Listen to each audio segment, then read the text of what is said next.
Oranges and Lemons by XTC, right now on States and Kingdoms.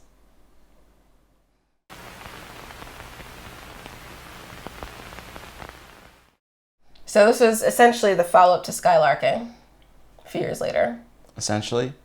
Well, you know. Mm-hmm. Come on, you know, man. If you're not counting the Dukes of Stratosphear. I count them. Okay, so then it's not. This is the first XTC album after the Dukes of Stratosphear albums. Right. 1989, Oranges and Lemons. Mm-hmm. It is a double album. A double with a twist. I'm being obnoxious. Yeah. It's a double album. It's a double album of 15 songs, and there's only one song on each side. It's incredible. You said you're going to stop. Okay. This album took a long time for me to warm up to. That's true. A long time. Yeah, because I've been listening to this for a very long time. And really what it was getting the record, getting the vinyl. And it sounds such a cliche to say, because I don't necessarily think, vinyl always sounds better no matter what the circumstances. I still listen to CDs. No, it doesn't. I still listen to CDs. CDs are great. But in this case, the record sounds better. There's just less of that kind of bright sheen. Martin or Charlie, take your pick. that comes through on the vinyl, and that was a real barrier for me. It's not this. It never was the songs. It was really never about the songs. Although, on the CD, it's very long. It's a little long. And there are no breaks, and that's another thing with vinyl, where you can take a break. Well, of course, I mean, if you listen to the bathroom, you can get a cup of tea. If you listen to this on vinyl, you're getting up every song. Like 10 minutes or so. It feels like you're up to change the side. Yeah.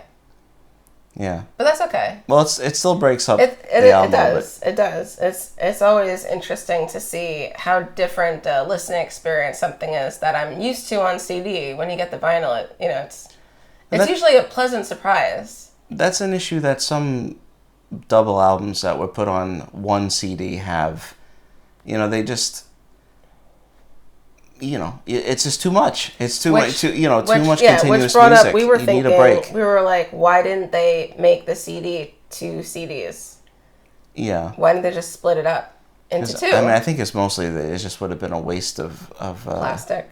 You hate wasting plastic. No more single-use plastic, XTC. Some double albums that, toward the middle, it just starts to get like you feel kind of lost. And I've heard this one already. I used to feel that with this a lot. I still do a little bit. I mean, it's long. I know it. I mean, I know it. It's long. I know it pretty well. I'm used to it. It never really bothered me. Oh, isn't that special? Yeah, I'm like that. It didn't bother me. But listening to it on vinyl it's pretty fun. And it does sound better. It does sound, again, a cliche.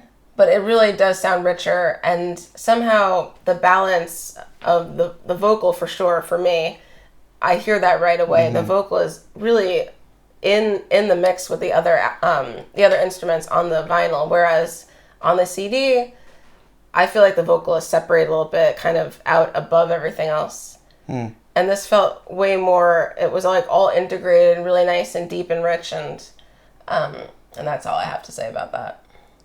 So let's talk about the songs. Yeah. Garden of Earthly Delights. And this is a really fun opening song. It is. I like this. This song has like everything in it. I mean, it is a busy song. You just really, at least on vinyl, you really hear all of the layers of this mix. And yeah, it's really busy and there's a ton going on, and But it's I find that very entertaining. It's really fun. There's so much noise and instrumentation and weird sounds, and it's crazy.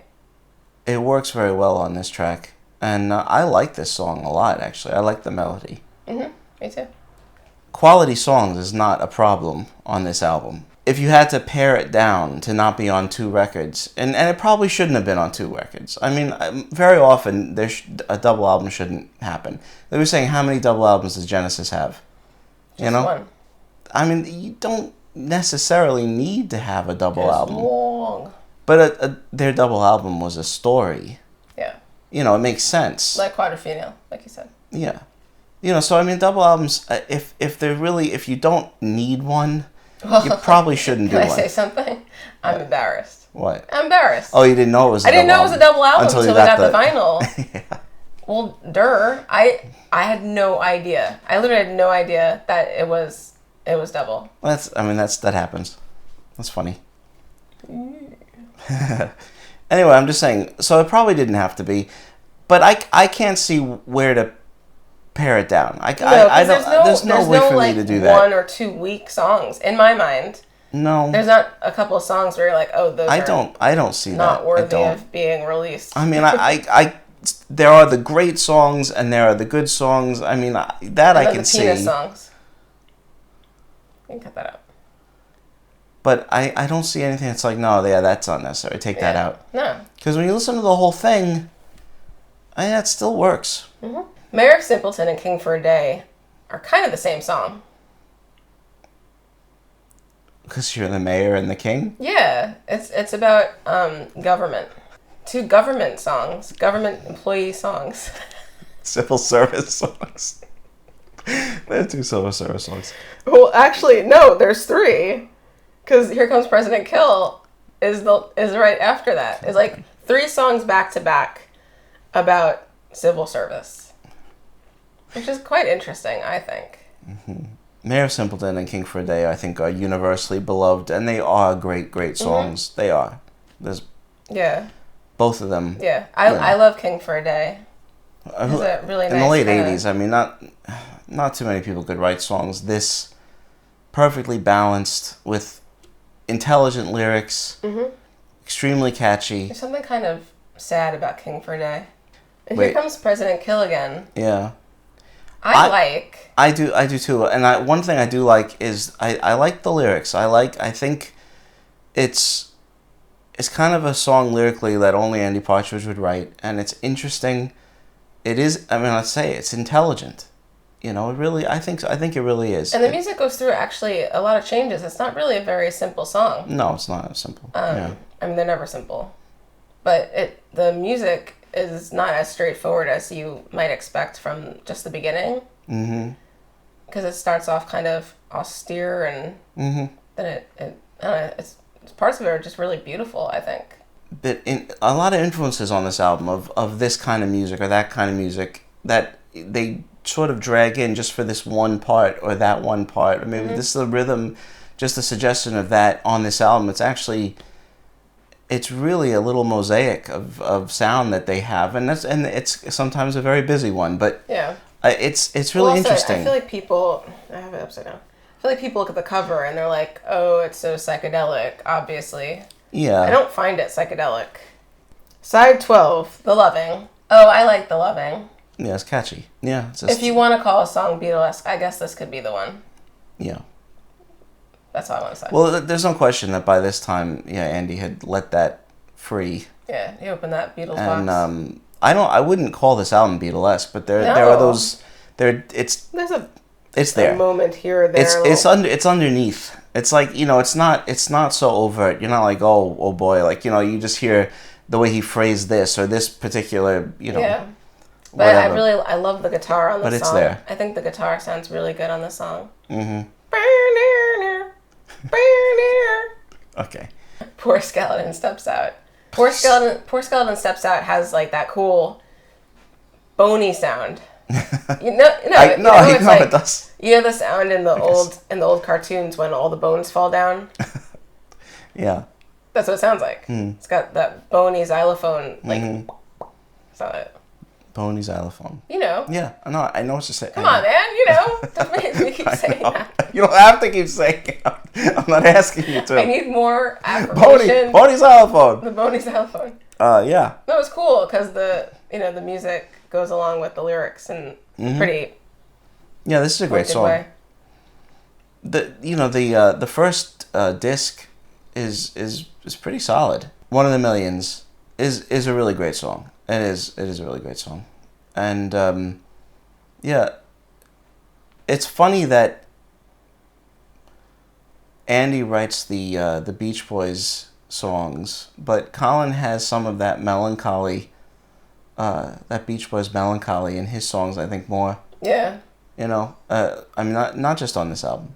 Always. It's just a song written by a normal, like, average man.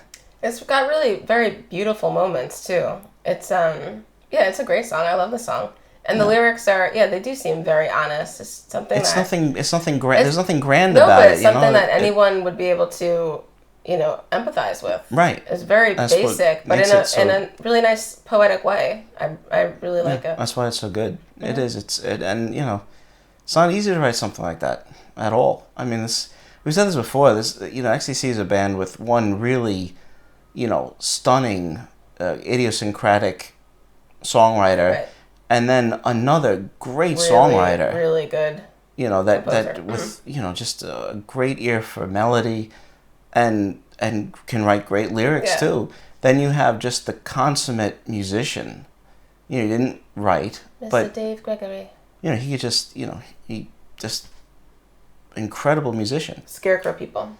There's something about Scarecrow People that feels prophetic in like a Soylent Green type of way. And I always thought that the lyrics were sort of a warning. It's like a, Mm-hmm. You know what I mean? Scarecrow People is people. The Scarecrow People are people. I love this song. I love the music. I think it's catchy and it's really got a beautiful melody. I love the fiddle on it. It's got a really cool use of fiddle, which you don't often hear. It's got this real down homey type of thing going on. I don't know. I really like it. Side 3, Merely a Man. This is a good song. Yeah, it's a good Andy song. And it touches on his, it's one of his religious songs. Yeah. I really like the horns. Mm-hmm. I think they add something nice. Really pops. Cynical Days. This is a Colin Moulding song. I like them all. I like all of Colin's songs on this album. And this is a really nice song. It's got not a jazziness, but it's got this kind of slinky feel. It's kind of slow and builds up and across this ant-heap. This is a really good Andy song. Yeah.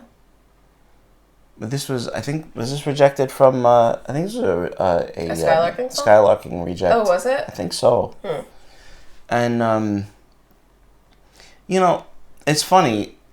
We were talking about this before, but I really, in some ways, feel like after the Dukes of Stratosphear records, after Skylarking, and they did this, I really just feel like they picked up from the Big Express and just moved forward. I know that no one says that, and no, I can't. I feel that connection between the two. It's just like it's almost like that's like the outlier. Those 3 albums, and like the Big Express sound and what they were doing, what Andy was doing, because that album is it's I love it. Fairly busy. Yeah.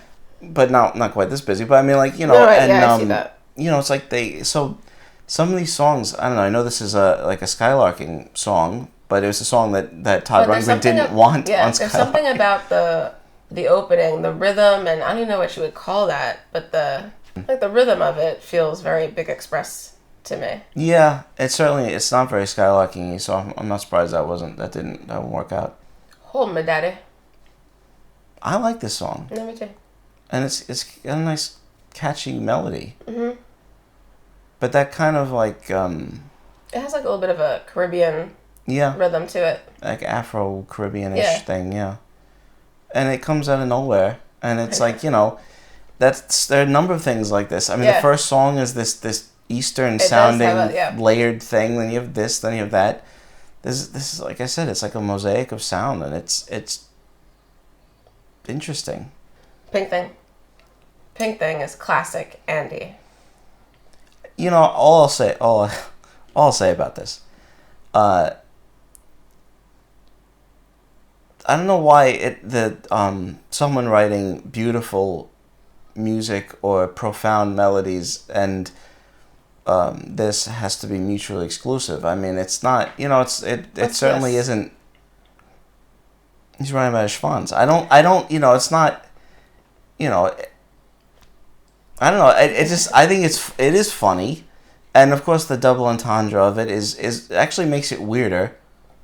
In a lot of ways, it doesn't make it really? More explainable. I always just accepted it. Yeah, I thought it was funny. The last two songs are my favorites. Really? Yeah, Miniature Sun I love. But it takes you so long to get here. This song always felt really jazzy to me. Mm-hmm. Yeah, it's definitely it's again, yeah, it's like that comes out. That's really the first song on this album that feels like that. It has that really prominent synthesizer thing going on. I love the sound of the song. I think it's the kind of, what do they call that? Like a walking bass line? It's not a walking bass line. It's just going down. So, well, descending bass line, sure. Descending bass line. You know, but it's more of that like kind of off-kilter sound that actually, I don't know, I guess you could say you hadn't quite heard from them for a little while. Well, you're right. The way he sings it and breaks up the lines, it's really interesting. I love it. Love it. Chalk Hills and Children. Mm-hmm. Really beautiful song. And it's interesting because on Psonic Sunspot, that ends with Pale and Precious, which is just pure Beach Boys. And it's beautiful. Like a real pastiche. Gorgeous song. This is not a pastiche. This is... It's just a tiche. But you know what I mean? This isn't really a pastiche. This is very Beach Boysy, but it's very much Andy Partridge. But it's really pretty, really clever. Yeah, it's a gorgeous melody. And ends the record perfectly. You know, I mean... This really takes you on quite a journey. It really goes through a lot of different... It does, yeah, it does. Places. It really took me a long time to appreciate this and to be able to enjoy the album, you know, as I do now. And that's why, you know, with things I don't write them off, you know, because at some point... It might change your mind. You know, it might just click, or you'll hear something. Yeah, sometimes with music, the timing just isn't right for something. That happens to me a lot. Yeah, it does. Things that I tried to listen to when I was way younger that just didn't click with me. All of a sudden, I try it again later on, and something that I really love. Cannibal Corpse, yeah. Among others. Well, thank you so much for watching our brief discussion about Oranges and Lemons. Please let us know what you think in the comments below, and make sure to like and subscribe, and stay tuned for more videos from States and Kingdoms Mondays, Wednesdays, and Fridays, and we'll see you next time.